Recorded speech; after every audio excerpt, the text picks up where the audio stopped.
Hello. And our guest experiencing the Tingle factor today fits a variety of descriptions. Author, poet, philosopher, conservationist and advisor to princes.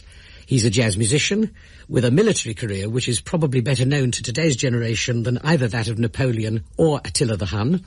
But he's most firmly fixed in our minds by the one simple four-letter word, goon. Spike Milligan, how would you give me a dictionary definition of the word goon? Well, there isn't one. It was used by Max Fleischer cartoons before the war. There's creatures which inhabited Popeye. They're sort of amorphic with no face and a talks bubble with like wallpaper in it. And, well, it seems so amusing to me. And then it got used for the German guards during the war, the goons. And they did call American thugs goons. That's it. So it's an amorphic word, you know. And is Spike the name your parents gave to you? No, the army gave me that.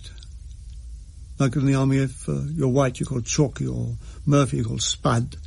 And if you're Milligan, you're called Spike.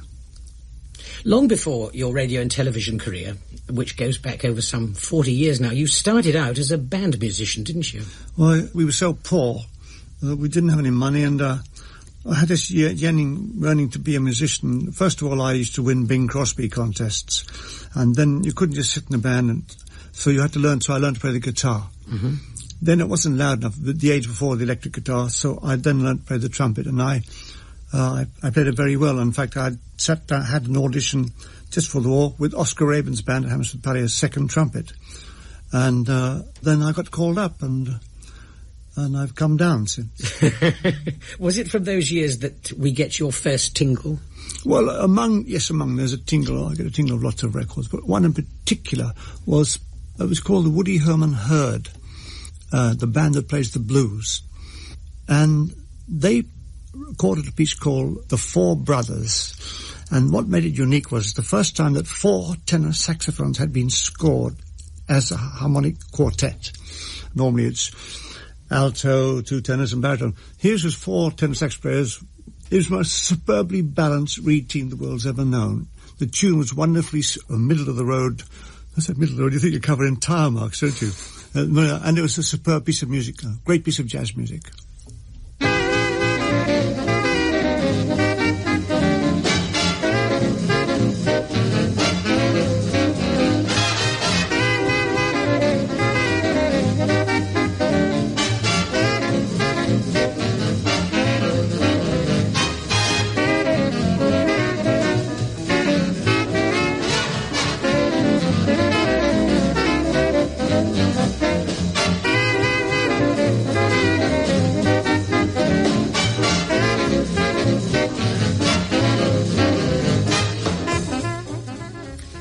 Woody Herman and 4 Brothers.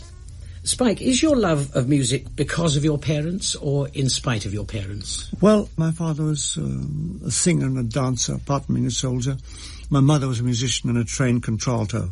She used to sing with the governor's band in India before Lord Willingdon. It runs in the family. My brother was a tenor saxophonist. My auntie was a trained soprano. Yes, music all the way down the line, yes. What sort of songs did your mother sing with the band? Oh, drink deep of the water's melusine, as the sunrise now, that stuff, you know what I mean? That stuff.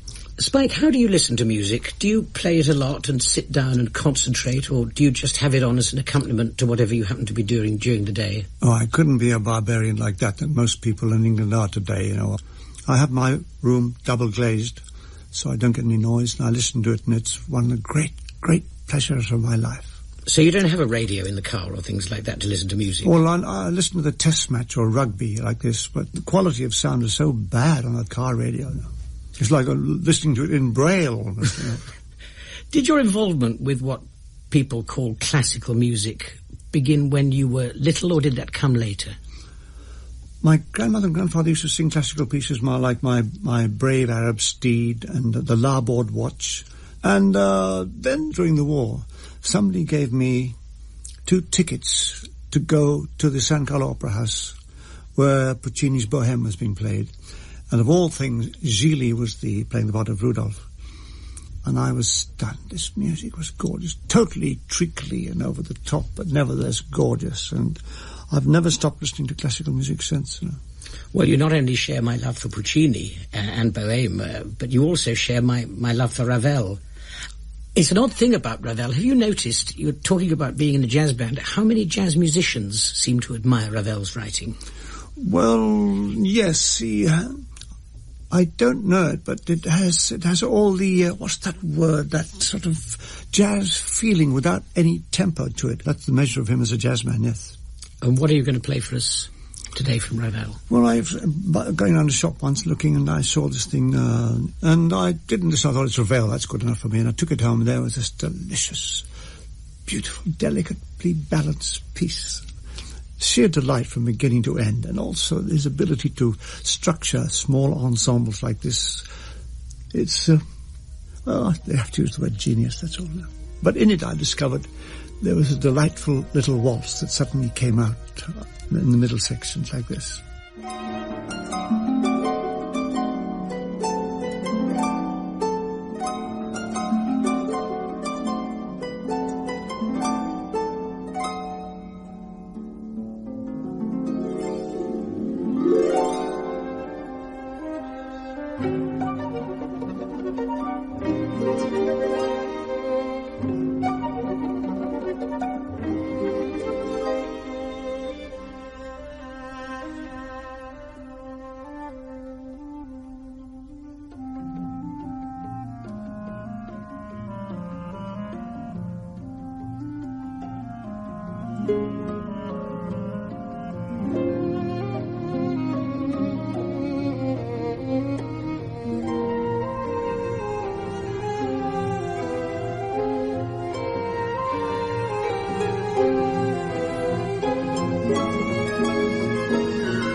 Ravel's introduction and Allegro. That was Skylar Kanga with the Nash Ensemble. What wonderful textures in that music. Mm.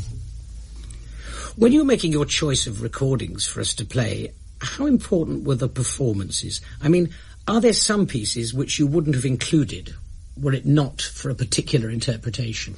Well, I have heard various pianists, or so we say, like, say, Chopin as an example of pyrotechnics and music, but also emotionally structured. So I think you have to be in tune. And I've heard so many tempi played with Chopin. I don't know if I'm such a savant to say, but sometimes it's dead down the middle and you think, this guy is right. This is right. And I've got agitated if the tempi is fast or slow. I've actually thought, oh, no, something like this, There seems a moment of truth in the music, and the pianist has to discover it. Yeah. And that is so, I suspect, of your next choice, which is Errol Garner. Long way from Chopin. It's the wrong colour for a start. Anyhow, but he invented such a superb new jazz piano style, the like of which I don't think has been before or since. And in this particular number, he obscures the introduction so cleverly, and he surprises the audience to such an extent that they actually applaud the introduction. Don't often get that. It's I Remember April.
Errol Garner. People who might be interested in the pianistic styles, I'd like to explain that a wonderful rolling left hand. What he does is he picks out a chord, say it's D13th, and he puts the 13th in the bass and reverses the bass note D into the top, and then sort of making it a ninth.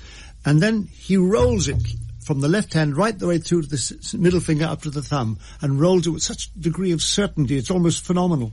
It's a totally unique sound, that, isn't it? No other pianist could make it. No, he's unique. Now, your next Tingle is obviously not an entirely serious one, and I have to ask you how you came to first know and love the operatic performance, which we're going to hear next. It's Peter Sellers, who's no longer with us. In fact, he's no longer with anybody.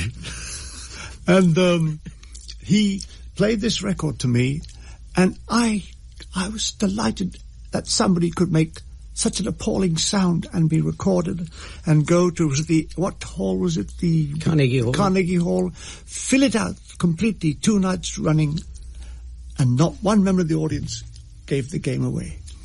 It was super. I have a perversity. I watch Dynasty in Dallas, and I roar with laughter the whole way through. I pour with laughter at EastEnders. Coronation Street didn't give me that much of a buzz, but when I hear something really awful, like I actually go out of my way to look up bad black and white films. I saw East of Piccadilly. I got East of Piccadilly. That takes you out to Lewisham, doesn't it? This awful black and white film, and people talking like this. Now listen here. And that's it. I'm an iconoclast.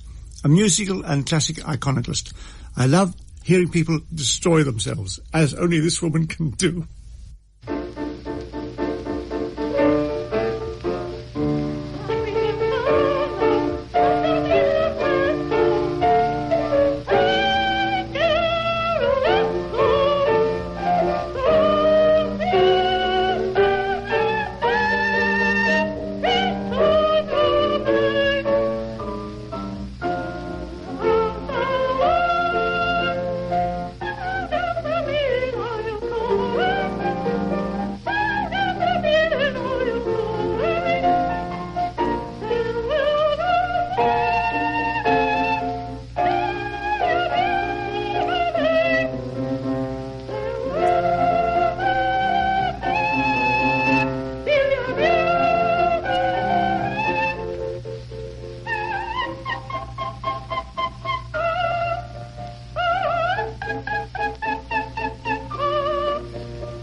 Florence Foster Jenkins with Cosme McMoon at the piano singing a Mozart aria from The Magic Flute. She never... It had to be the word magic, honestly. Couldn't have picked a worse piece. Well, as we said, you started out as a professional musician playing in a band. Why did you give it up? Did you deliberately choose not to do it anymore? Well, no, the war came along and I formed a little 4-piece jazz band. After the war was over in North Africa, we wanted to form a concert party. And we did, and I played the jazz band, but I used to say to them, we just can't go and play jazz. We've got to tell a few jokes in between. So I tell a few jokes in between, and then I went into action, and I got wounded, and I was in a bad way, really, and I don't know what happened to my trumpet. It was somewhere in my kit bag somewhere. Went back, and they sent me to the Central Pool of Artists, where wounded soldiers who could do an act would be kept. And I used to play the guitar, and one day I had a superb hot violin player called Bill Hall and a bass player called Johnny Mulgrew, who used to play with Ambrose before the war. We formed a trio, which is very much like the Hot Club de France. We did marvellously well with the troops. We came over here and we died a death, and then I just dropped it, that's all. It's a strange, perverse course, but it's strange to end up not playing it at all. Was it one of the happiest times of your life? The greatest, yeah. You ever been tempted to try and go back to it? Well, I've been practicing my trumpet cornet in the last month, trying to get my lip back in. It's very difficult, but then I'm trying. Even on this program, I must say I'm trying. Your next choice, obviously, brings it to your guitar days. Wes Montgomery, and Here's That Rainy Day. How did you fall in love with that? Well, one night I went down to Ronnie Scott's old place. It was just a little room with the bottles of wine to drink. And there was this, £5 a time to go in. I'd never heard of Wes Montgomery. And he came on, and I suddenly realised something was happening that was most unique. I played the guitar myself. I noticed he used his thumb at a great, incredible speed, like it was omnidirectional. Everything. He used to play on the backward, upward strokes as well. Great technical runs like this. And of course he was a middle-of-the-road musician, played wonderful tunes. Among his best, I think, before he died, alas, what a pity he died, was Here Comes That Rainy Day. Jimmy Van Heusen with Wes Montgomery. Spike, your next piece of classical music brings us back to France, back to Paris, indeed to the same period as Ravel, who we heard earlier, another French impressionist, Erik Satie. Tell me about you and Erik Satie. Well, I'm an assiduous reader of biographies, and one a composite biography of the various French composers of the day. He stood apart from all the others in that he was an eccentric, total eccentric. And I like one of the things, he didn't like eating spaghetti long. And he used to chop it up into little tiny pieces and eat it with a spoon. I know that's not very important, but it is a fact. The other thing was he would give strange titles to his music, like a piano piece for Dog with a Toothache. And then just, I'd say fortuitously, I was going up to the HMV shop on Oxford Street, and there was this La Trois Gymnopédie. Mm-hmm. Is it the Trois? Three of them? 3 gymnopedies. Yes. 3 gymnopedies. And then I tried to find out what the meaning of it was. But then I heard from a friend of mine, Larry Stevens, that the original idea was that it was a trapeze artist swinging back and forth. And if you listen very carefully, it's not hard to imagine.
Funny your love of this sort of music. I mean, because underneath that understated, almost bland simplicity, it's very sad, isn't it?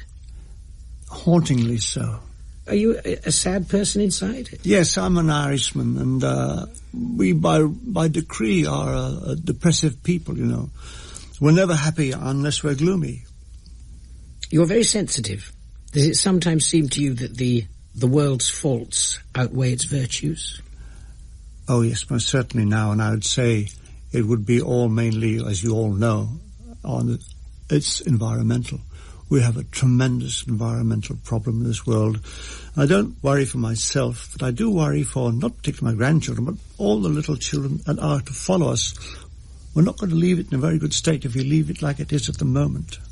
Well, we'll stay with this rather sentimental mood because your next choice, something from the Edinburgh Tattoo, obviously appeals to the sentimental side of your nature, yes? Well, Celtic, you see, the bagpipes were the musical notation of our nation, the Scots and the Irish. And when bagpipes played, I don't know why, all those cliché with the hackles in the back of your neck going up, that actually happens.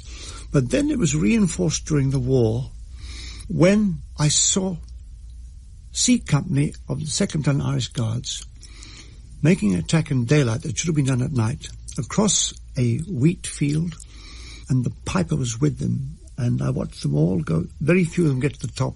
The piper was shot at, but this incredible single piper, unarmed. I don't know. It's like, who's it said, a terrible beauty has been born. And that's how I felt about it. And of course, the raison d'etre of all bagpipe playing is the 100 pipers at Edinburgh. That is immaculate. I'd rather hear them than Wagner.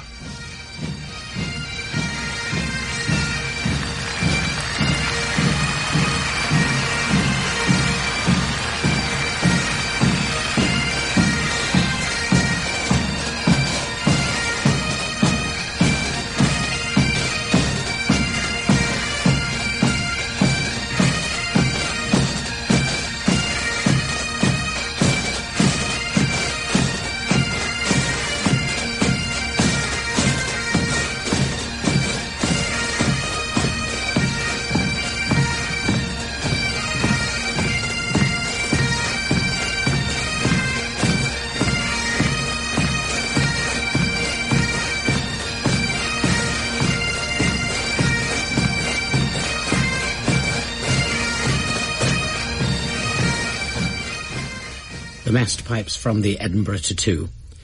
Do you find, as you get older, that you discover less music? Does one's capacity for passion tend to contract with age? Never. I'm still as loved music when I was about the age of 6. When I once played the ukulele in the front garden of 5 Clymer Road, Poona, while Sergeant Kidd of the Ulster Rifles knelt down and started kissing my auntie's hand. I suddenly realised I was part of this, as you say, mange of trois. Garden seduction.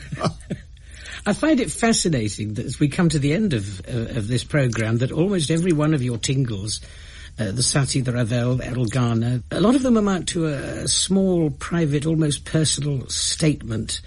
Have you got an aversion to sort of large forms of musical rhetoric? Well, if you consider the combination of orchestras at the time of the early days of Mozart, and listen to the crashing, thundering noise of Beethoven's Fifth, you must admit it's got noisier.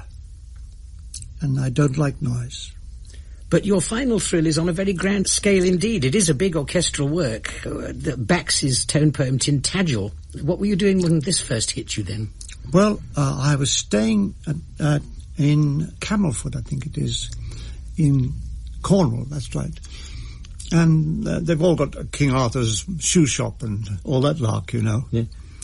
And I saw these ruins as I was going to the shop, and they told me they call it in Cornwall, they call it Tingle. Going along Tingle. And they told me the Arthurian legend. And then just fortuitously, in the same week I was there, I went to a gramophone record shop, and there was this Tintagel, the tone poem by Arnold Bax. I knew Arnold Bax was very interested in Celtic mysticism, greatly so, as you know. And then I heard the story that he had been convalescing in Cornwall. And one night, by moonlight, he went and sat near Tintagel. And there was an incoming tide with great breakers. And the breakers were actually disturbing, at night time, some of the nesting seagulls in the cliffs. And it all came to him like that. Fascinating conclusion to a fascinating talk. Thank you very much, Spike Can I have Milligan. the money in cash, please?